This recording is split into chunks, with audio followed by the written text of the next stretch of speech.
Whenever there's a vocal experience, a vocal sharing, that what shares it risks what they call ridicule or mistrust.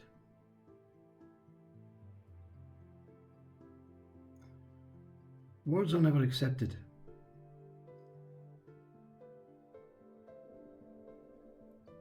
They may have some effect on your mental psychological state, but they're not true.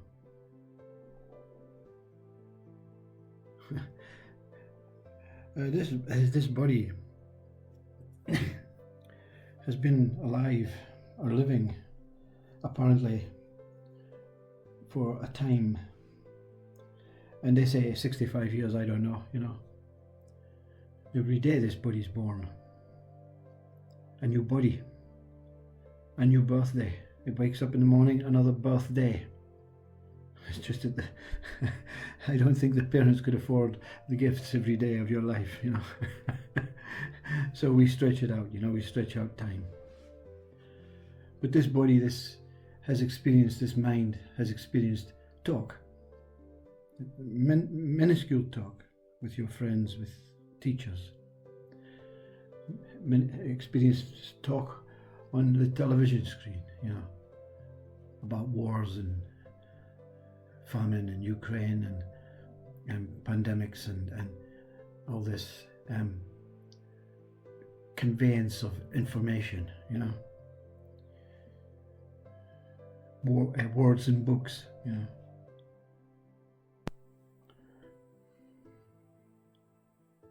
So why are words or verbalization, why are they so important to human beings when they're really quite dysfunctional? They cause so many problems, wars, arguments, relationship breakups. And you can say, of course, the pacifist will say, yeah, but you don't need words to experience fighting, wars, breakups. The actual act of the body will, move into that state of non-conforming, non-accepting. Because we're animals, you see. And of course, we don't like the word animals, you see. So let's start talking as if we are intelligent, as if we are superior,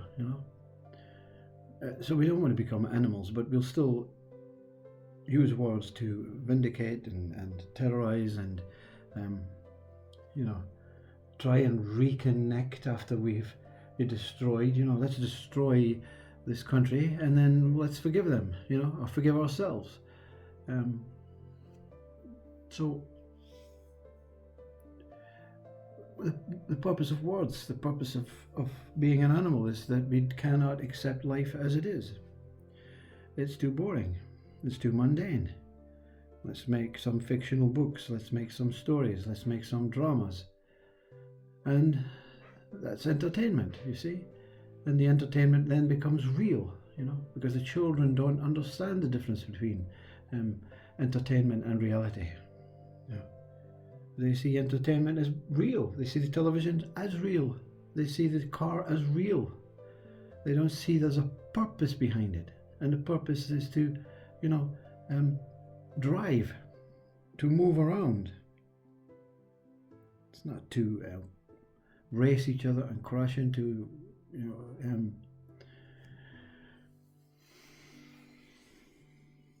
I don't know. These words are also just keeping you from life as it is. It brings me, obviously there has to be some sort of purpose of talking endlessly about the same thing. Because it brings you to the word I. And it surprises even the speaker in the last 10 years of living apart from I, you know. You don't associate with your I-ness any for a long time. You see that Tower of I is up in the sky, which brings you to why religion and the past has always said God is in the heavens up there, because the I that is associated with a more godliness is the root of you, but it's not that what projects the words, projects the emotions, projects the reactions. This is a mental, psychological mind game to pretend I'm not this root connected to that godly I. One of the most important things for this speaker to actually come to terms with when it is recovering its I-ness was the words of, I don't know, some religious faith about a Vishnu. To say that your umbilical cord that was cut from your mother is a form, a physical, an extension to make sure that you remain fed and alive and well. And it's tied, so you feel, I'm singular now, I'm dissected, I'm alone, I've no more protection, no more, I have to fend, I has to fend for itself now, you see. No more mother feeding through the cord or whatever, singing through the cord, talking to you through the cord, caressing you through the cord. But there's an internal cord. The root of I is the internal cord from that internal belly button. And it's never disconnected. They call it Vishnu, you know, it ends up somewhere in the heavens, beyond the Tower of I. Or maybe this Vishnu is the Tower of I don't know. I don't read words because they make no sense. Like this talk itself, this book, this whole thing, it makes no sense to me, this I. It makes no sense to you probably because it's not intellectual, it's not informative, it's not trying to push or pull or antagonize or enhance or overwhelm or depress the reader or the listener. So Vishnu, this umbilical cord, it saves, you know, your life. So when you fall off a cliff, when the body falls off a cliff, it's going to be pretty damaged at the bottom and unlivable anymore. But something, the invisible cord never moves, you see. You'll still be dangling in fresh air, watching your body fall over the cliff. And Vishnu will, whatever this Vishnu is, will pull you up and say, dust you down. You found I. You know. So you know this. The only thing that you know is I never comes and I never goes. What does this mean? What does these words mean to you? The mind, if it stays with this quotation, will struggle. I never comes and I never goes. So is I always here, or does I not even exist within I, within me? Where is I? Who is I? What is I? All the great speakers speak openly about I. Who am I? Ramana Maharshi, Muji, Buddha. They all have mentioned this I. But no one wants to take a moment of time to disperse of this I. How can you disperse of your I? It's not the body or the mouth or the verbalization of the word I. It's the location of what I is within I, this body. Your searching is a self-inquiry searching. Is not, forget the word self. I is inquiring something within myself. Holds the key to the door. It holds the key to the door. What door? You know, a picture comes in your mind, a door. Does it move? Am I going outside of this door when it opens? Or am I going inside another, location? Assisi, Rumi, one of them, I don't know which one, maybe both, said, when the door opened, I was on the inside. I was looking from the inside. What does it mean? How can you be on both sides? Because the I that is looking is not the true I. The true I is that what is located, is found, is recovered. And then you don't use it as a personal I, because the body is a minuscule I that is now absolutely necessary in this world of words and verbalization. Yeah?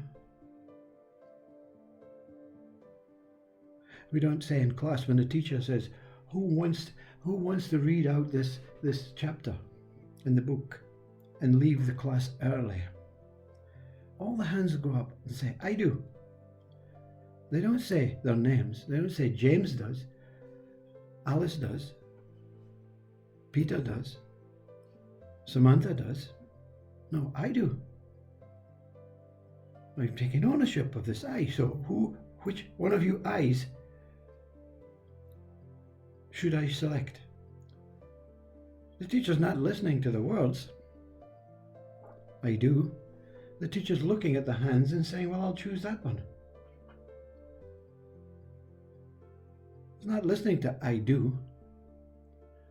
Using the eyes, visualization, looks around, scans, picks the one that seems to be the most able or the most interesting. Yes, you can do it, Samantha. Hey, the teacher doesn't say, yeah, you can do it, I.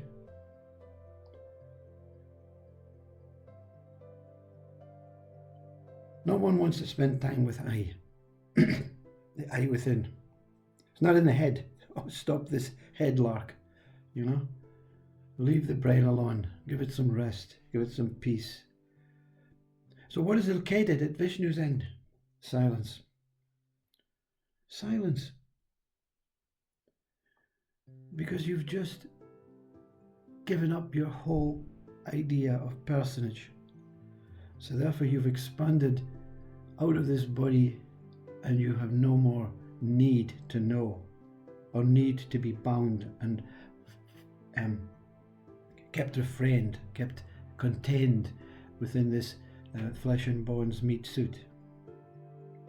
But the actuality, the physicality is you're bound in this flesh meat suit, but you feel elated, you feel as if you're transcending, as if you're one with Vishnu, with the universe, one with the I that exists, that you searched for within you, and it took you out and up into the heavens of the Tower of I, through the umbilical cord.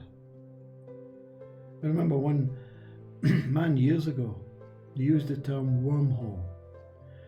It's a very apt description because the I within you, you are searching, you're tunneling your way, or tunneling your way through this horror, through this umbilical cord that's entwined in between. You can call it this intestine, and then out the anus, and then boom, you're free. No shit. You're free. And you're away up in the skies, looking to try and locate a way back into the eye of God. And God says, waving from its unbelievable towering window, yes, I see you. Now you know.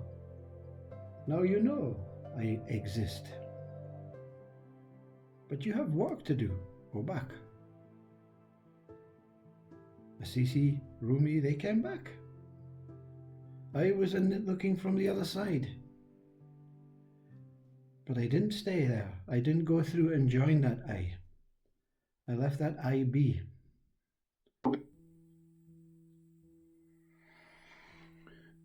So the speaker now is failing. He's struggling. Because it's condemned words. It's condemned. It's not really condemned words, it's just, everything is questionable. And the question itself has to go. But the question cannot go until the answer has been either maintained or attained or removed, denied. And this is the greatest teaching from Yuji Krishnamurti is, if you look at it in a very with a very clean and clarity mind, you'll understand what he's saying. The questions arise from the answers. So to raise a question, the answer has already to be there in our human life as it is today. Even a simple question: where is Kansas City? And someone will tell you exactly where it is because the answer was there. The answer is there. And you can Google it in maps and all that stuff, and oh, there it is. It was there. It was always there. And it goes right into the discovery of planets, I would love to be like a little astronaut in a little bubble spaceship, floating around the universe, and you could go as far as you wanted, and you go around, another 100 light years, and you find this incredibly awesome new planet. Wow, I discovered this new planet. No, it was always there. It's not a discovery, you see. So Yuji kind of nullifies in that enlightenment state, that spirituality state, that new state by saying, whatever you discover about yourself, even you within, even the I within, even what this speaker is telling you exists, it was always there. There's nothing new. So we can go around just playing with this old stuff, which is fine. That's what we do. We kind of pacify ourselves throughout life, and we take influences, if you're an artist, from a previous, whether it's impressionism or neoclassicism, and you look at it and you expose it and you find things within it, and then you take a bit of yourself and you say, look, I've done something really unique and new. But you've used what was there. You've used the information, or you've used the colors, or you've used the shapes, or you've used the subject or the narrative or the title. You've used the facial expressions, whatever it is that was always there. Or you can search for something that is truly new. And Muji then explains a wonderful little video when he says to the disciple, what happens one day? You're searching, You're searching for something new. You're searching for God. Because you don't know if God is always there. Because you haven't found it yet, yeah? So you search for God, and God, you meet God in the marketplace. You say, wow, it's you, God. Yeah, I was always here. So what is it you want? God says, I just wanted to meet you. So now that you've met me, let's have a cup of tea. And then the disciple that meets God's, I have to go back to my family now. Shake hands with God and move on. It's not an end. You see? It's just a meeting. So you can search all your life for heaven, for paradise. It's there. It may be in your mind. It may be another journey when the body goes, but it's there. You can search for hell, Satan. It's there. Everything is here. It's just that we've given it little names, little identity tags. So what you're saying is, and I really need to stop with this nonsense, this stuff, is that there is only one thing. Everything is here. I is here. You is here. In this moment, in this presence, everything is here.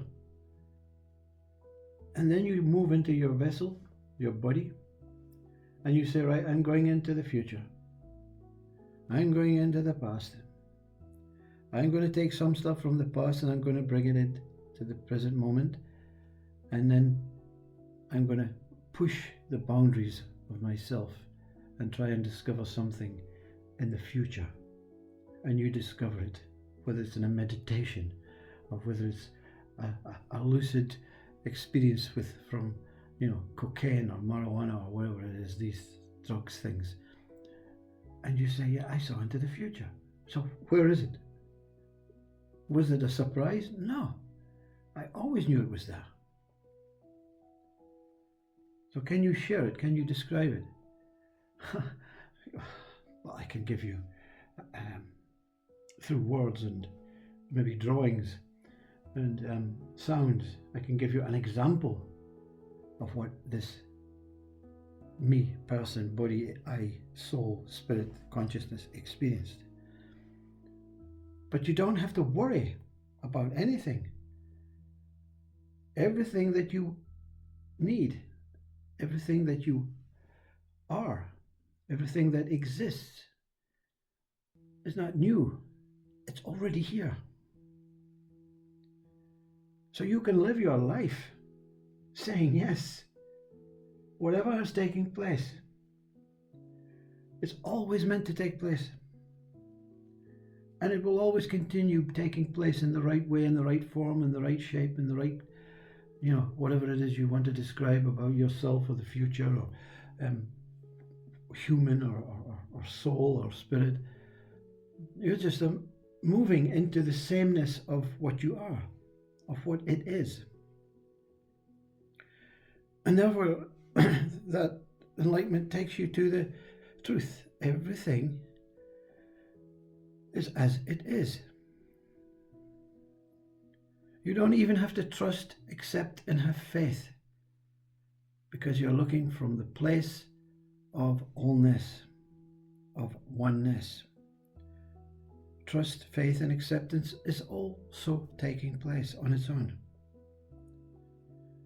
It's just that your broken, dissected mind that's separated from the body and from the soul and from the spirit and from the ego, you're all bits and pieces, you're everywhere. But in fact, that's a good replication of what you are. You are everywhere.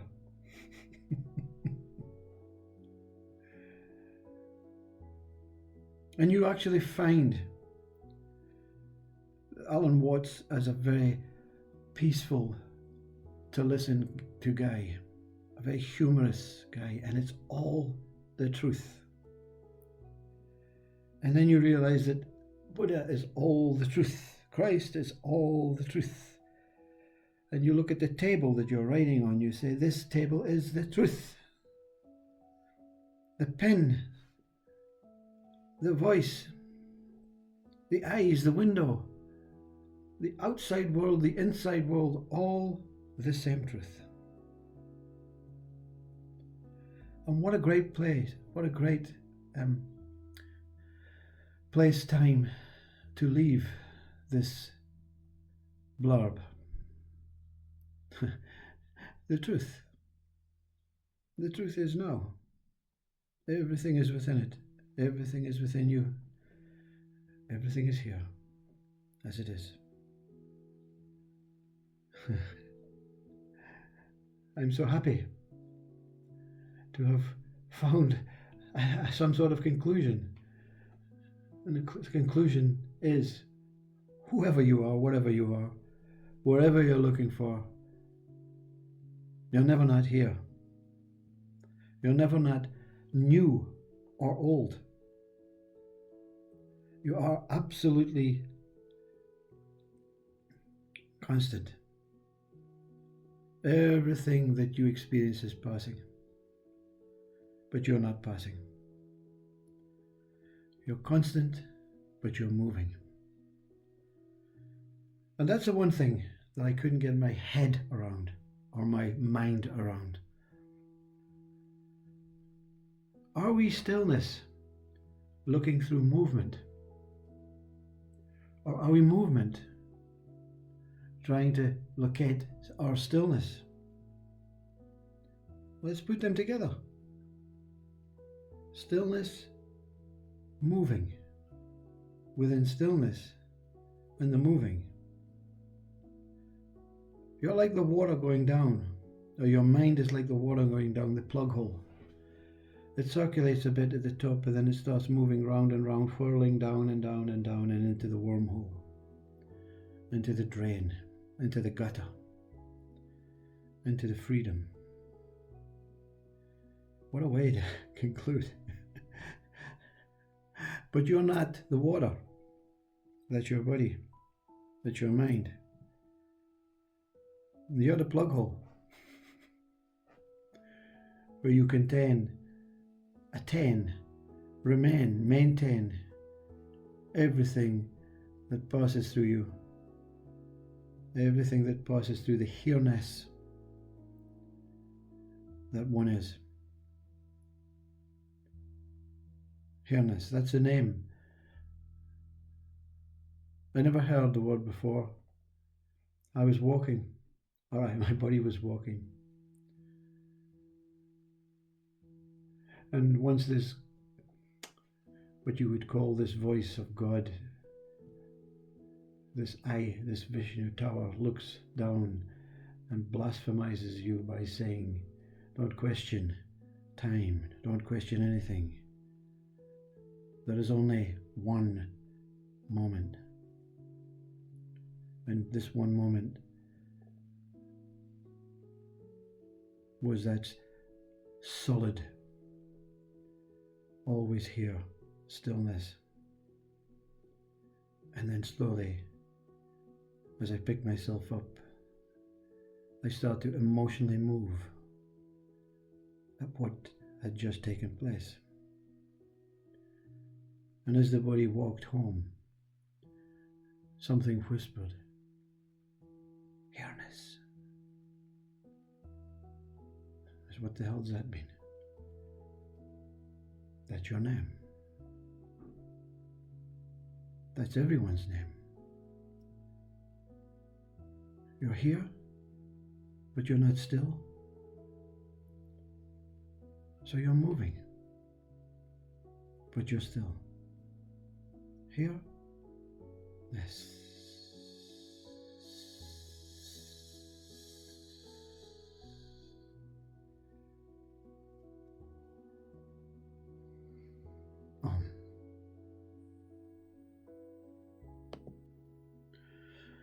I thought I'd try and explain life as it is for myself now, using some sort of analogy or some other speaker's words, because I'm not I wasn't very intellectual, at school. I didn't really catch on to the academics and stuff. I just wanted to paint, I just wanted to paint and play football and, and be happy, But that freedom is taken away from the creative ones, you see. But the freedom is taken away from everyone. And I want to use a story to explain getting the freedom back. And I think it was Osho, I think it was in the book The Golden Flower, who, if you ever get a chance to, just dip into this incredible, true representation of life through generations of, Osho's research and teachings and experiences in Zen and Tao and Buddhism and all the other religions, wonderfully, eloquently explained by an incredible and gifted, humorous soul. So, getting back the freedom, you see. What is there to get back? Let's look at the story. I am the man sitting back on a deck chair.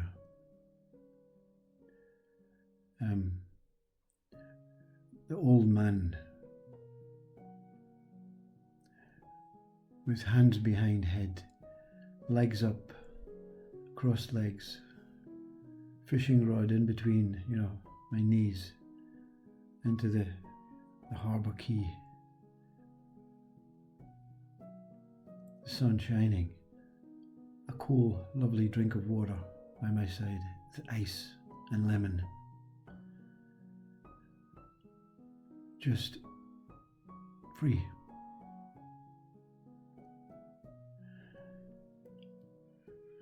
One day, this young man passes by this old man fishing at the harbour quay, as just described. Absolutely loving life. This young man has donned a suit and a tie and a white shirt and a briefcase and a folder. And he interrupts the old man and says, "Excuse me, sir, are you sleeping?" And the old man, opens one eye, lifts his bonnet, and says, "No, I'm just fishing, young man. Is there anything I can help you with?" He makes no attempt to sit up and, give this young man his full attention. He just listens. The young man says, "I've been passing by here a few days, and you seem to be here every day, doing the same thing. I have been watching and doing some research in this area. I would imagine that you maybe catch a fish, maybe once a day, maybe 2 fish, maybe a day without any fish." And the old man says, "That would be correct, son. Very good." And the young man says, "Are you aware that if you allow me to explain, if you bought yourself a nice pair of waders, the water is not deep,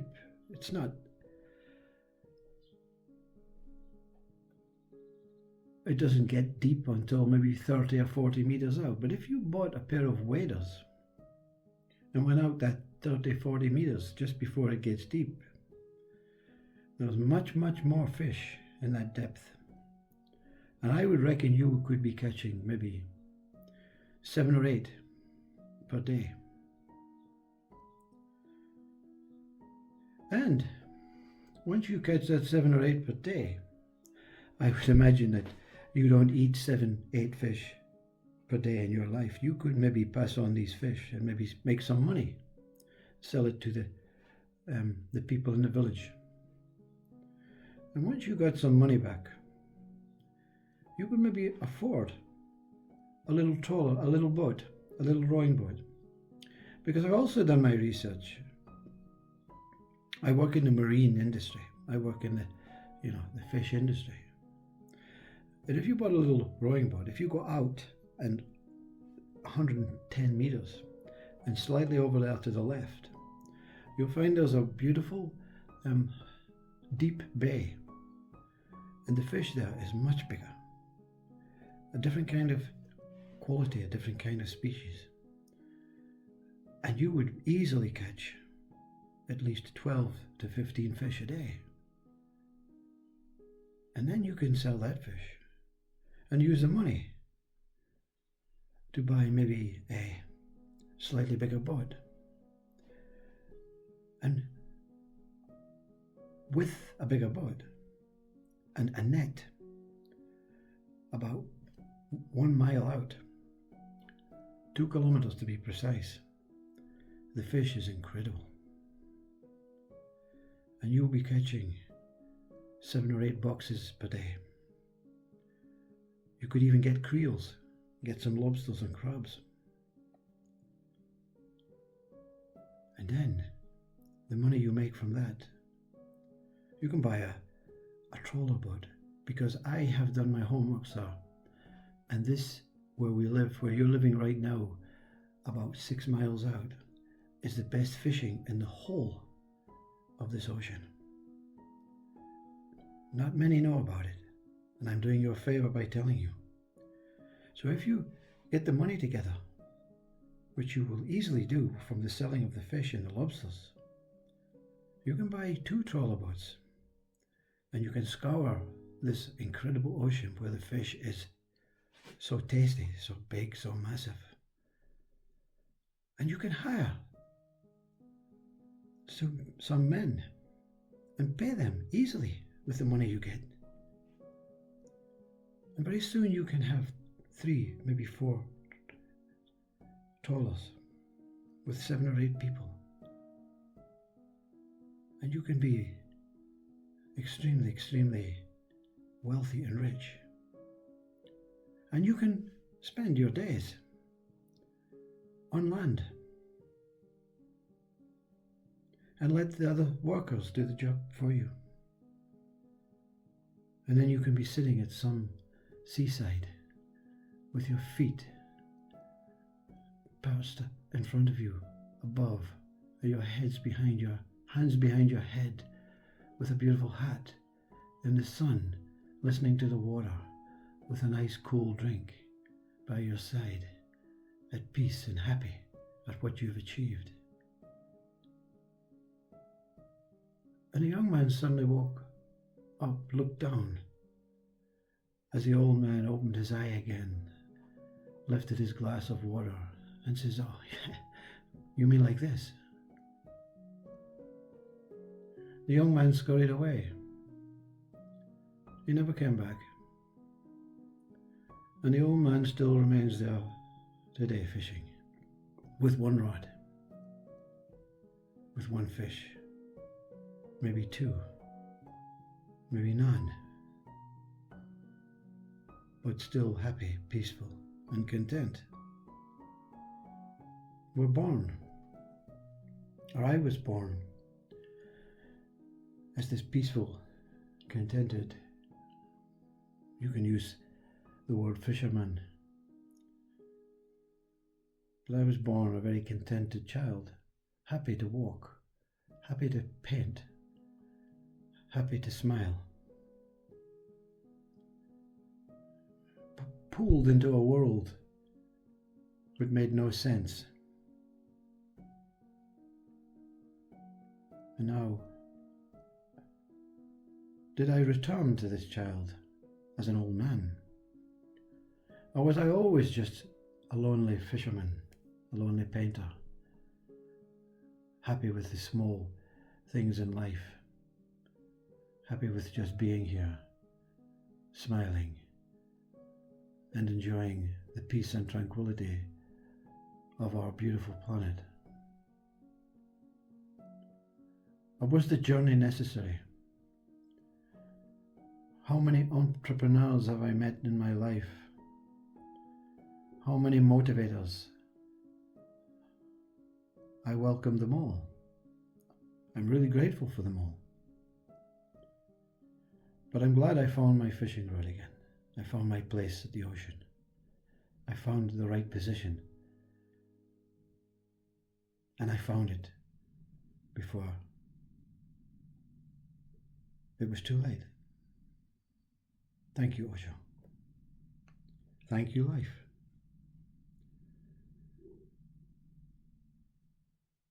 Thank you for being here.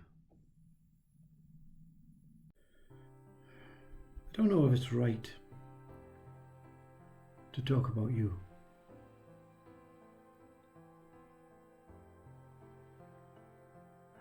But of course, when you're talking about yourself, you're talking about the whole of what this is.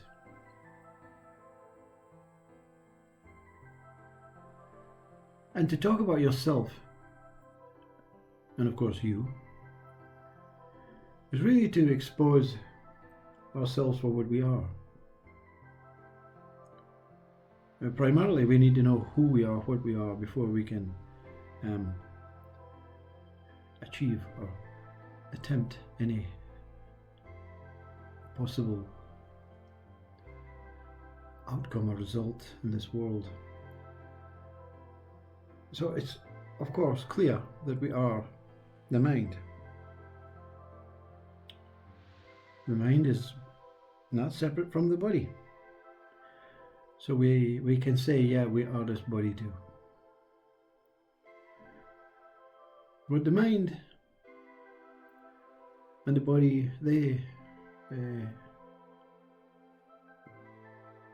depart in different carriages when the breath is no longer there.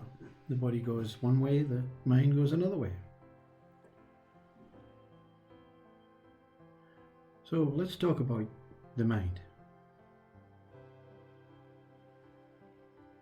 without trying to imagine ourselves as the body.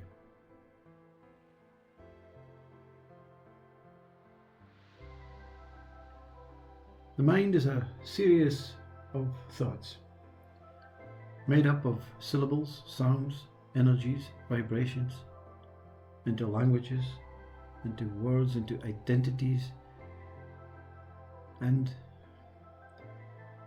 very often into actions. So let's say 50% of our thoughts revolve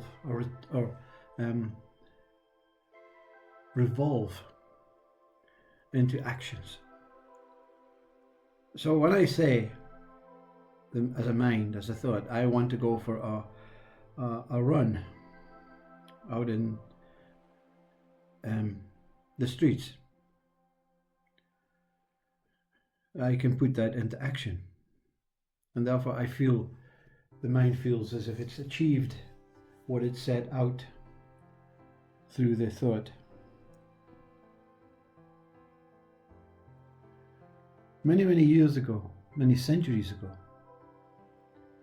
before we had an ability to talk in a language, I don't know, you can call us like some sort of cavemen, animalistic or whatever.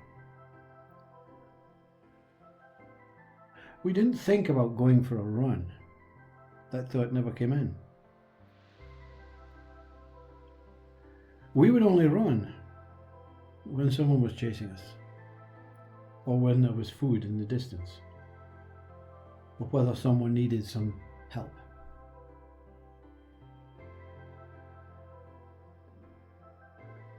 So our thought to run nowadays is an additional, what you would call hobby or luxury for some, a chore for others. A downright septic thought for the lazy ones, the ones that are assumed that they don't want to run. So, as cavemen, running had a purpose. But the purpose now for us is to fill our day, fill our time, fill our enjoyment, to look after our body, health, well-being, whatever it is that the mind wants to improve.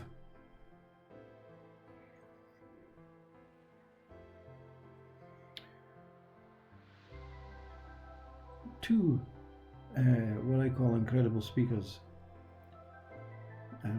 simplify where we go wrong as mind. Now, David Bohm, who's I think a scientist, he's into holograms and whatever, right? Friend of Jiddu Krishnamurti, says the problem with humanity is the need to improve constantly. I don't know what he means, but my interpretation is it's okay to improve, but let's sit back. Let's sit back and enjoy the improvement, right? So you do the 10K run. I have a thought, I need to go for a run. You go for a run. You've achieved your goal. You come back into the house and you feel good. The sensation of just wallowing in that, wow, that was so refreshing, so great. And maybe a few days before that same thought comes back in and you follow another run. Now what Bohm means is it's kind of caricature, I can't say the word. Is characterized by Patrick McGugan, who says the problem with humanity is we're trying to do things, improve too fast. Now, if you put it into Bohm's improvement, he means, and I think Bohm meant the same thing. I went for the run, I came back. And before I could enjoy and wallow it, I was planning the next run. I was writing in my diary I was going to do it the next day.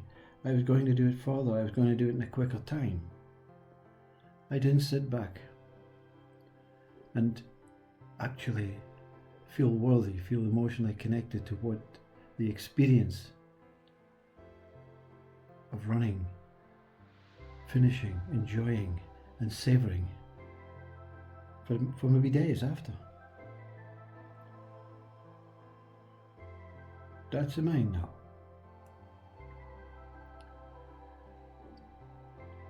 We complain about the wheel and the little wheel in the computer, you know. When you save something and it's going round and round and round and you can't shut the computer down because, you know, you're going to lose it, you know, and you have to wait. And you've got 12 other jobs to do at your workplace or even in your home. So the patience, it runs out. So you have to upgrade the computer, upgrade the hard drive, upgrade the internet, upgrade the speed, upgrade. And the heart beats faster. And the body, for some, suffer.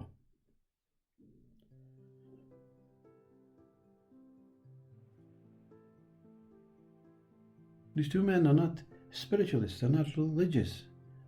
They're looking at the complexity of the human being and the problems that we face or we confront is our own doing. So we can sit with an individual mind, watch the television and judge what's going on in another country, in your community, with specific types of people. But if you take a look at yourself, what you do in your workplace, what you do for leisure, what you do for, you know, to be a good person, what you have to achieve before you die, what your goals are, your aims, what methods you're going to use, how quickly, you know, time.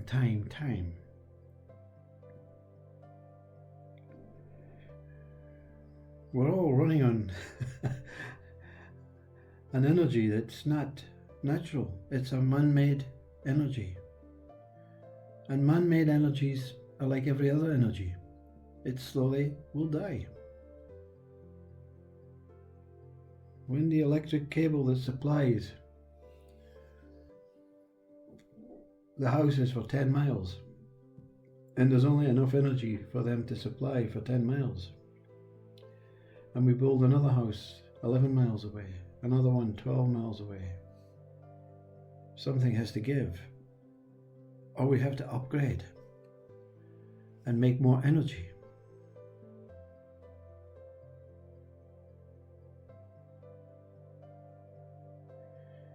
You know, one of the sweetest memory I have was when I was a child. I had this aunt. She was very buxom, wonderfully happy and jovial, joyful, chubby lady, let's call her. She was really, really cuddly, wonderful.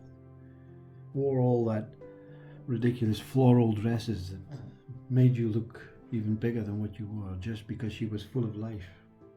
But she wasn't the most energetic lady, of course. And she lived in this area in the city. And many years ago, this area had a little hill.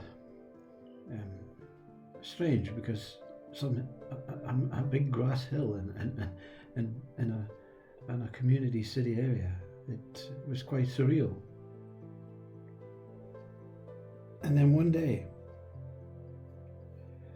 I said, "Can I go up the hill?" She said, "Oh, you're too young. It's quite, it's a big hill, and there are many conspicuous people. You don't know. You're not from the area. You're visiting me, so you may be seen as,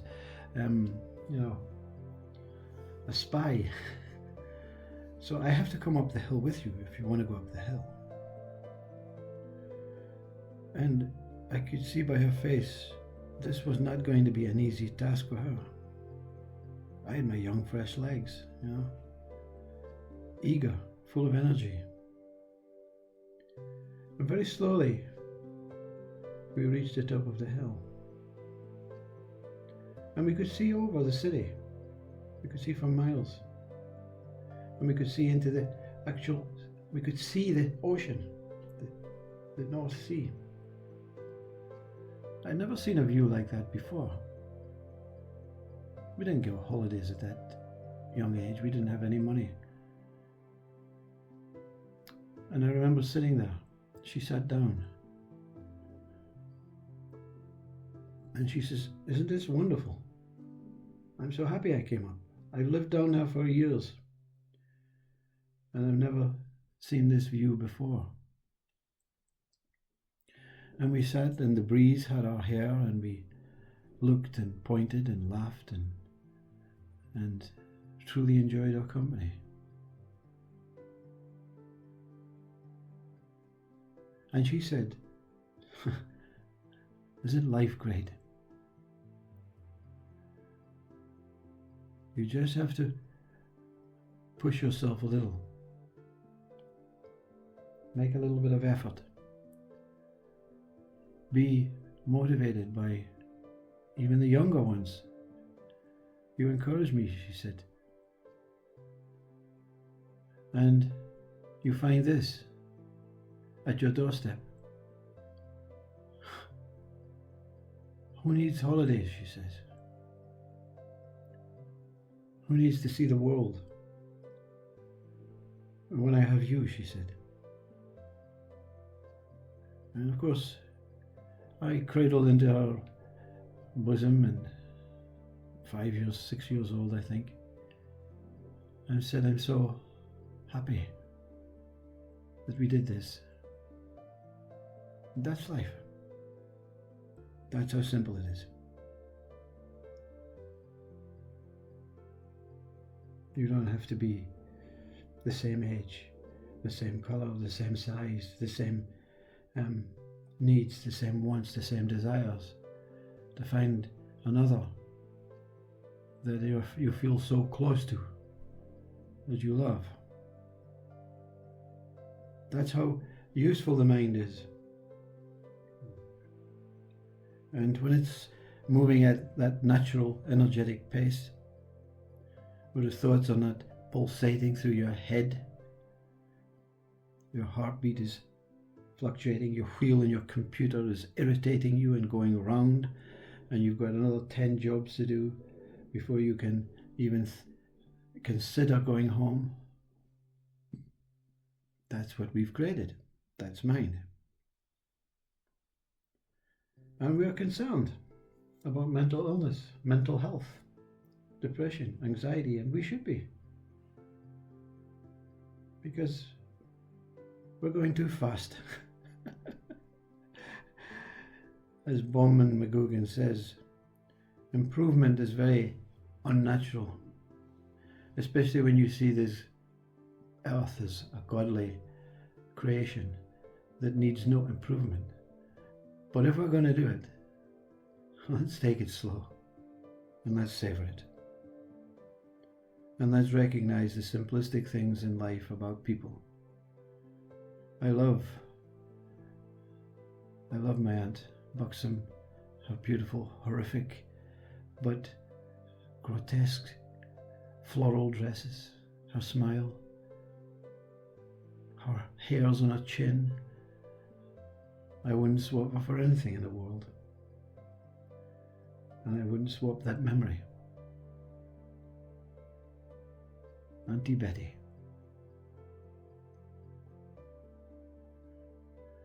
Of course, we'll meet again on another hill very soon. It won't be Auntie Betty, it'll be someone else. Because we're all the same.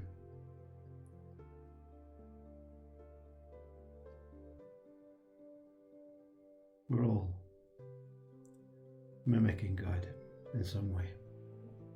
So that's mine. That's me and you. That's how I see it. That may annoy or irritate you how I see it. But that's okay. Annoyance and irritation and differences and assumptions and opinions and judgment are all part of a need to improve the unimproving. We can't improve this earth, this planet, this universe. We can't improve who we truly are within the body. We can improve little things. And it's okay. So you're okay. That's the message I would give to every single human being. You're okay. You're not great, you're not inferior. You're not super duper. You're not second. You're not first. You're not second. You're not down the ladder. You're not up the ladder. You're not a king. You're not a peasant. You're okay. Just as you are.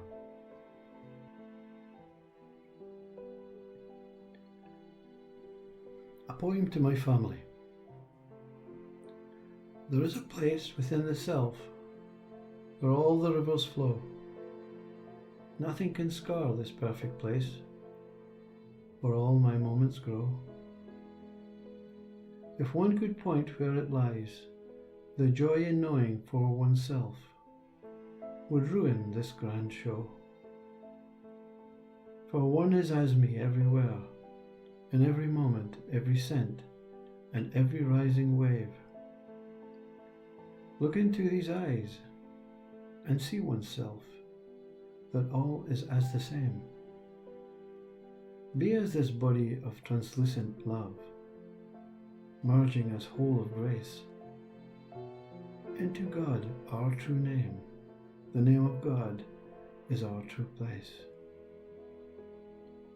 The river is but one. My whole world, it belongs to love. And love I will become.